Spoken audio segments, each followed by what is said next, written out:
ओम नमो भगवते वासुदेवाय। कहते हैं अगर भगवान को सच्चे मन से याद करो, उनका नाम जपो, तो वह शीघ्र प्रसन्न हो जाते हैं। ईश्वर तो केवल भाव के ही भूखे हैं, उन्हें तो बस सच्ची श्रद्धा की आवश्यकता है। भक्त के मन में प्रेम होनी चाहिए तो भगवान नंगे पांव दौड़े आते हैं। फिर चाहे आप प्रभु को किसी भी नाम से बुलाएं, प्रभु आ जाते हैं। अपने भक्त की पुकार प्रभु अवश्य सुनते हैं। अगर तुम चाहते हो कि प्रभु तुम्हारी आवाज सुने, तो हृदय की गहराइयों से उन्हें बुलाना होगा। जितनी तड़प से उन्हें बुलाओगे, उतनी जल्दी ही उनका जवाब आएगा। इसलिए अपने भीतर प्रभु प्रेम की ज्योति जलाए रखना चाहिए और अपनी दिनचर्या के काम करते हुए प्रभु का नाम जपते रहना चाहिए। ऐसे ही एक सच्चे भक्त की कहानी हम आपके साथ लेकर आए हैं। वह भक्त भगवान विष्णु का था। भगवान विष्णु के इस सच्चे भक्त की कहानी सुनकर आपको हंसी भी आएगी, परंतु उसकी श्रद्धा आपको उसे प्रणाम करने के लिए विवश कर देगी। तो कहानी को हम शुरू करते हैं। एक बार एक सीधा साधा और अनपढ़ गंवार किसान एक गांव में रहता था। वह एक संत जी के पास गया और कहने लगा कि हे ईश्वर को जानने वाले, आप मुझे प्रभु का ऐसा नाम बता दो जिसे मैं सारा दिन जपता रहूं और अपना काम भी करता रहूं, मेरा परलोक भी सुधर जाए। मुझे बहुत काम रहते हैं, मैं प्रभु की पूजा अर्चना नहीं कर सकता, इसलिए आप मुझे प्रभु का एक सरल सा नाम बता दे।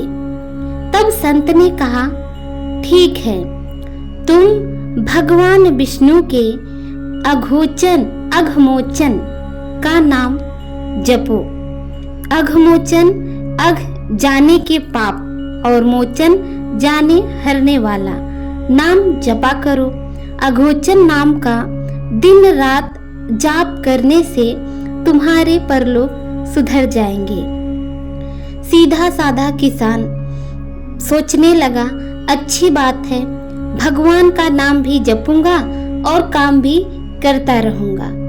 वह संत जी को प्रणाम करके सीधा साधा किसान प्रभु के नाम जपते हुए रास्ते से अपने घर की तरफ जाने लगा।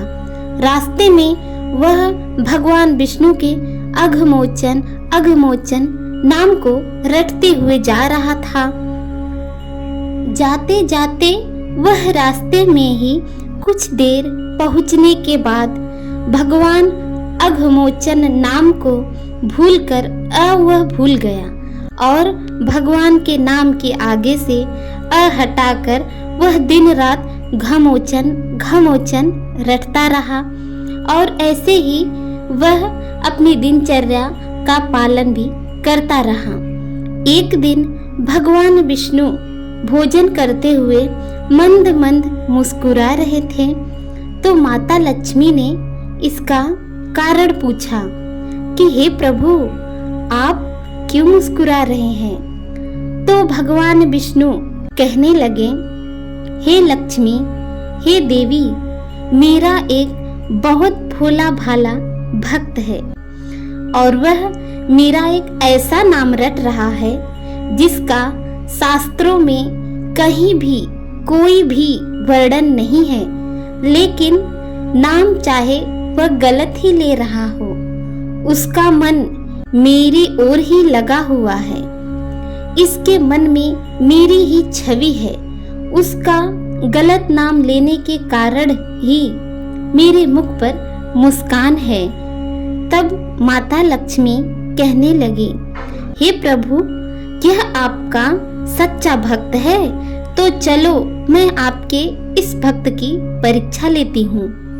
तो भगवान विष्णु कहने लगे, हे लक्ष्मी, तुम अगर ऐसा सोचती हो तो जाओ, तुम्हारी इच्छा, जाकर उसकी परीक्षा लो।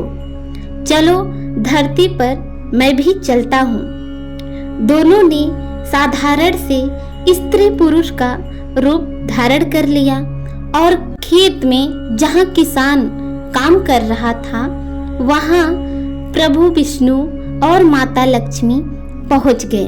धरती पर पहुँचकर भगवान विष्णु बोले, हे लक्ष्मी, तुम्हें किसान की परीक्षा लेनी है, इसलिए तुम किसान के पास जाओ।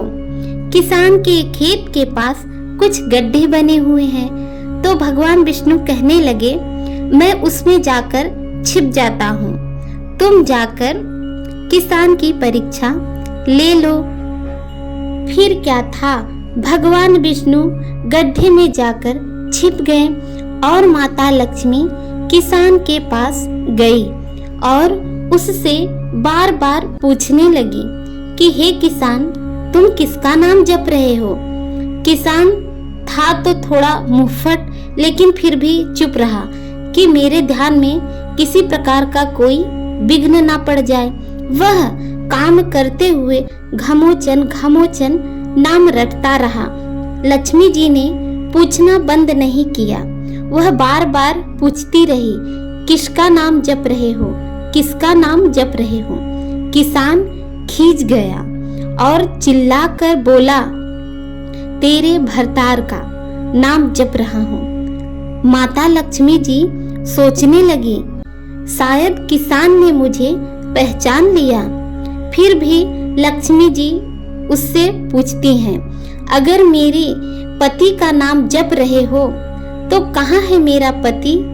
तो किसान और भी गुस्से से ज्यादा झल्ला गया और बोला, यही कहीं किसी गड्ढे में जाओ, ढूंढ लो। महालक्ष्मी ने भगवान विष्णु को पुकारा और कहा, हे प्रभु, आप बाहर आ जाओ। सच में यह तो आपका बहुत बड़ा और सच्चा भक्त है। इसने तो मुझे भी पहचान लिया और यह तो आपके बारे में भी सब कुछ जानता है। भगवान विष्णु हंसने लगे और भगवान विष्णु माता लक्ष्मी के साथ उस किसान को साक्षात अपने दिव्य रूप के दर्शन दिए। तो कहने का भाव यह है कि भगवान तो भाव के भूखे हैं। निश्चल भाव और सच्चे मन से भगवान को जपते हैं तो वो अपने भक्तों की पुकार अवश्य सुनते हैं और अपने भक्तों से वो जल्द ही प्रसन्न भी हो जाते हैं। उस किसान को भगवान विष्णु और माता लक्ष्मी ने आशीर्वाद दिया और किसान ने भी उन्हें सादर प्रणाम किया और फिर भगवान विष्णु और माता लक्ष्मी अपने धाम को चले गए। अगर आपको माँ लक्ष्मी की कृपा प्राप्त करनी है तो भगवान विष्णु की भी भक्ति करें और भगवान विष्णु की भक्ति करते हुए लक्ष्मी जी स्वयं आपके पीछे पीछे आ जाती हैं, क्योंकि भगवान विष्णु और लक्ष्मी जी हमेशा साथ ही रहते हैं। तो दोस्तों, अपनी दिनचर्या के काम करते हुए भगवान का नाम जपते रहो। ओम नमो भगवते वासुदेवाय।